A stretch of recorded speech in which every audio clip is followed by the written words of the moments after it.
आज पढ़ेंगे पॉलिटी का एक और नया चैप्टर, स्टेट एंड यूटीज़।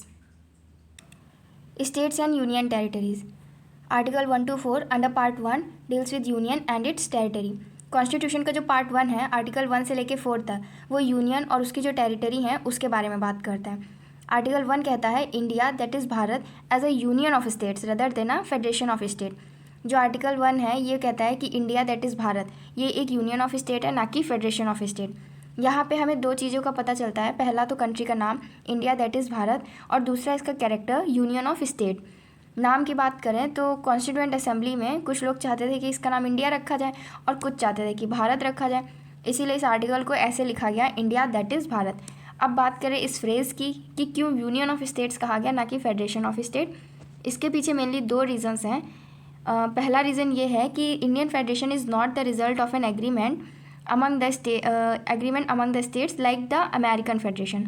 जो इंडियन फेडरेशन है वो किसी एग्रीमेंट का रिजल्ट नहीं है, यानी किसी एग्रीमेंट को साइन करके नहीं बनाया गया जैसा कि अमेरिकन फेडरेशन है। अमेरिकन फेडरेशन में अलग अलग कंट्रीज़ थी जिन्होंने साइन किया एक एग्रीमेंट और उन्होंने United states of America USA बनाया है।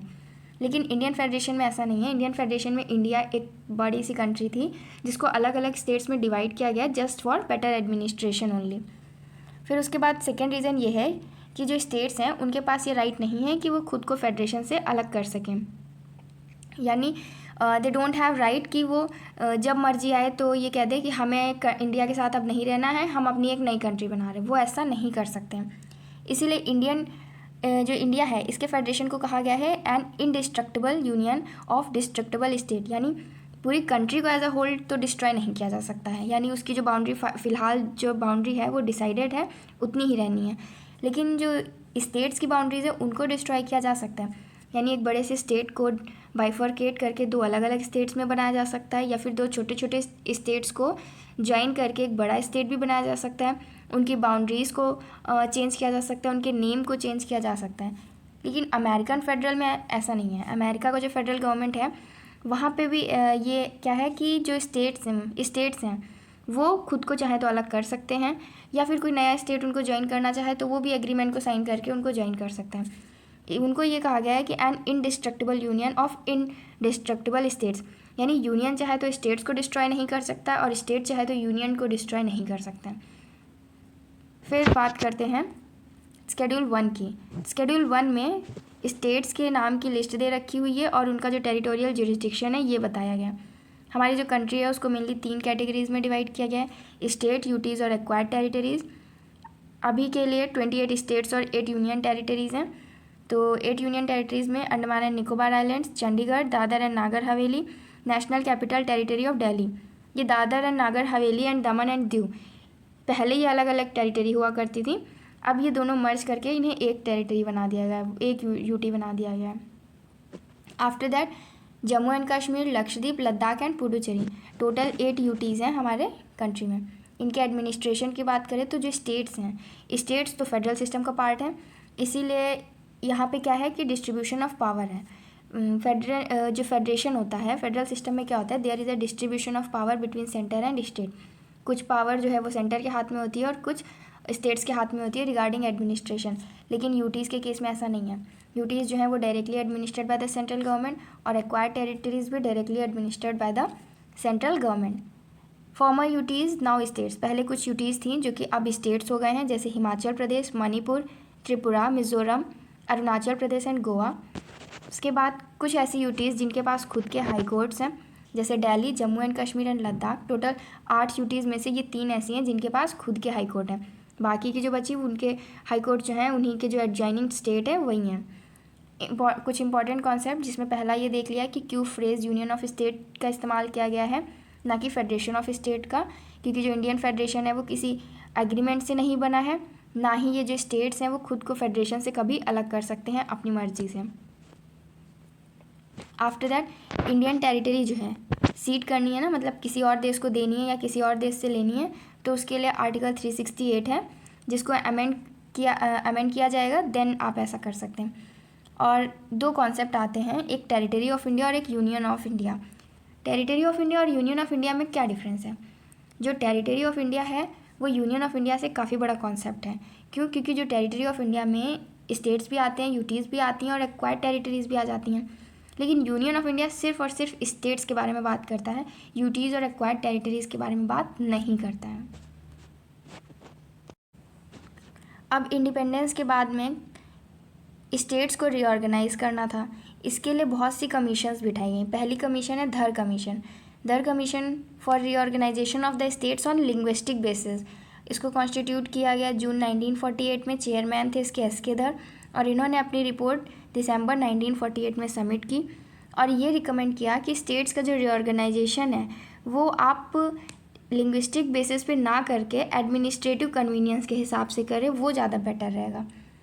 लेकिन लोगों की मांग ये थी कि लिंग्विस्टिक बेसिस पे ही स्टेट को रीऑर्गेनाइज किया जाए, इसलिए वापस से एक और कमेटी बिठाई गई, जेवीपी कमेटी, जिसके मेंबर थे जवाहरलाल नेहरू, वल्लभ भाई पटेल एंड पटाभी सीतारमैया। इसको कॉन्स्टिट्यूट किया गया दिसंबर 1948 में।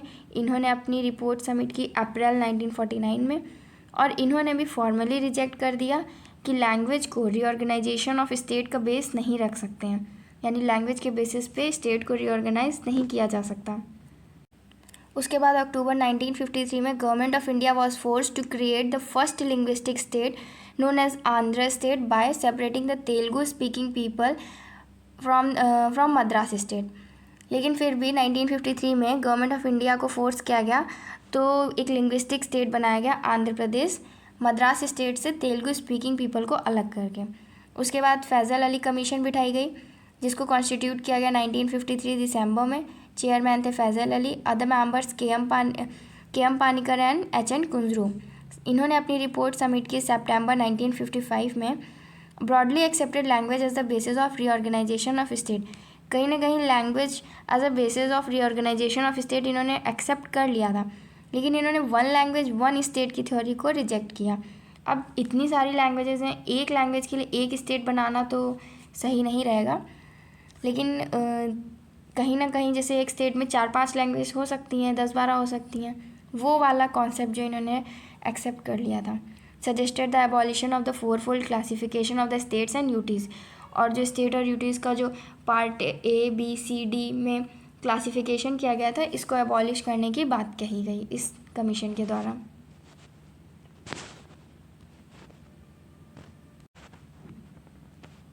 इसके बाद कौन कौन से स्टेट्स और यूटीज़ थे जिनको 1956 के बाद क्रिएट किया गया।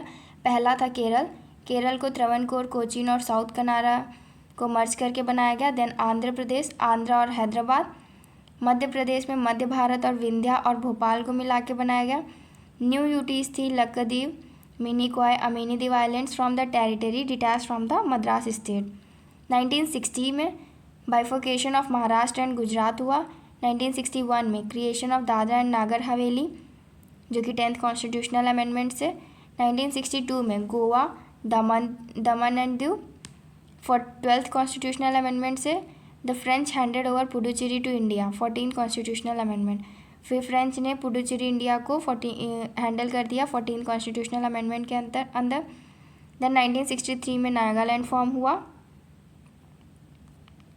आफ्टर दैट 1966 में हरियाणा, 1971 में हिमाचल प्रदेश, देन 1974 में सिक्किम फुल फ्लेज्ड स्टेट घोषित किया गया 36th अमेंडमेंट से। देन 1987 में मिज़ोरम, अरुणाचल प्रदेश एंड गोवा। 2000 में छत्तीसगढ़, उत्तराखंड और झारखंड यूपी से अलग किया, कुछ पार्ट को अलग करके उत्तराखंड बनाया गया। देन 2014 में तेलंगाना। ये स्टेट्स थे जिन्हें 1956 के बाद में क्रिएट किया गया। Then Jammu and Kashmir reorganisation 2019। Till 2019, state of Jammu and Kashmir had its own constitution, thus enjoyed a special status by virtue of Article 370 of Constitution of India. 2019 तक जो स्टेट था जम्मू एंड कश्मीर, इसका खुद का कॉन्स्टिट्यूशन था और इनके पास एक स्पेशल स्टेटस था कॉन्स्टिट्यूशन के आर्टिकल 370 के अंडर। 2019 तक ये जो स्पेशल स्टेटस है वो रहा। उसके बाद इसको एबॉलिश कर दिया गया by the presidential order the constitution application to Jammu and Kashmir order 2019। Then JNK reorganisation act 2019 pass हुआ जिससे बाइफर्केट किया गया state of Jammu and Kashmir को दो पार्ट्स में, UT of Jammu and Kashmir and UT of Ladakh. State को दो यूटीज़ में डिवाइड कर दिया गया। पहली थी जम्मू एंड कश्मीर और दूसरी थी लद्दाख, दूसरी है सॉरी। इसके बाद है कि power of parliament to make laws with respect to the union territories. UTs के रिस्पेक्ट में पार्लियामेंट के पास क्या पावर है लॉज बनाने की। Parliament can make laws on any subject of the 3 list, जो आपकी स्टेट लिस्ट, कंकरेंट लिस्ट और यूनियन लिस्ट है, उनमें से जो भी सब्जेक्ट पे पार्लियामेंट चाहे लॉ बना सकती है। President can make regulation for piece, progress and good governance of Andaman and Nicobar islands, Lakshadweep, Dadar and Nagar Haveli, Daman and Diu. ये जो यूटीज़ हैं इनमें प्रेसिडेंट जो है वो रूल्स बना सकते हैं, रेगुलेशन बना सकते हैं for the peace, progress and good government को लेके। A regulation made by president has same force and effect as a act of parliament. जो पावर पार्लियामेंट देता है किसी भी मतलब एक्ट को या फिर लॉ को, मतलब जो पार्लियामेंट के बनाए हुए लॉ में जो ताकत है वही प्रेसिडेंट के बनाए हुए रेगुलेशन और जो रूल्स हैं जो कि बनाए जा रहे हैं प्रेसिडेंट के द्वारा इन यूटीज़ में, सेम पावर उनके पास भी है। Parliament can establish a high court for a union UT. Parliament जो है वो यूटी के लिए हाई कोर्ट भी इस्टेब्लिश कर सकती है। Special provision for Delhi under article 239 AA given है 69th जो कॉन्स्टिट्यूशनल अमेंडमेंट एक्ट है 1991 का, redesignated it as a national capital territory of Delhi. Strength of legislative assembly fixed है 70 members, directly elected by the people होंगे, और strength of the council of minister fixed है at 10%। Elections जो है conducted by election commission of India, article 324 में जो दे रखा है। In case of difference of opinion between lieutenant governor and chief minister, ये सब दिल्ली की बातें की जा रही हैं कि अगर लेफ्टिनेंट गवर्नर और जो चीफ मिनिस्टर हैं इनके बीच में अगर डिफरेंस ऑफ कॉन्फ्लिक्ट हो जाता है, दोनों के ओपिनियन अलग अलग हो जाते हैं, तो जो लेफ्टिनेंट गवर्नर है refer the matter to the president के पास मैटर को भेज देंगे। When a situation arises in which the administration of the territory cannot be carried out in accordance with the above provision, president can suspend the above provision and make necessary incidental or consequential provisions for the administering the territory resembling under article 356।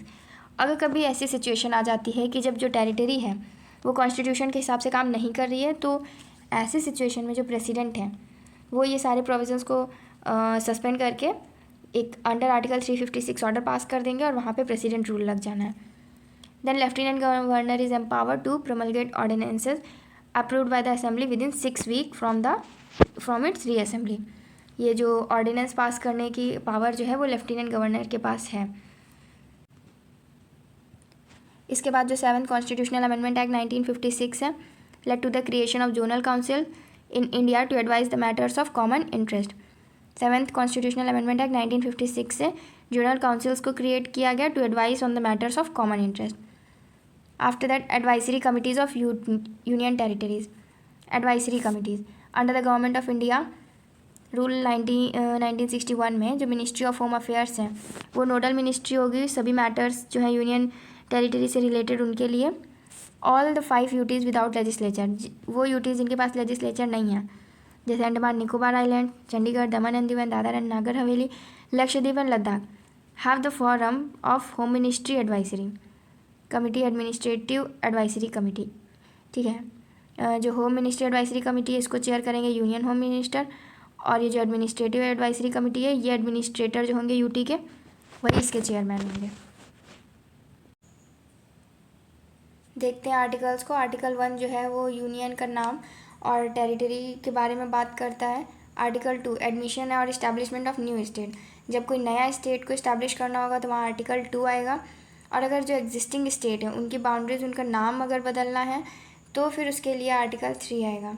Article 4 जो है वो ये कहता है कि जो भी article 2 और 3 के अंदर लॉज बनाए जाएंगे उनको अमेंडमेंट नहीं कहा जाएगा, they are not to be considered as amendment of the constitution under article 368। और ये जो लॉज हैं can be pass by simple majority और by ordinary legislative process. That's it.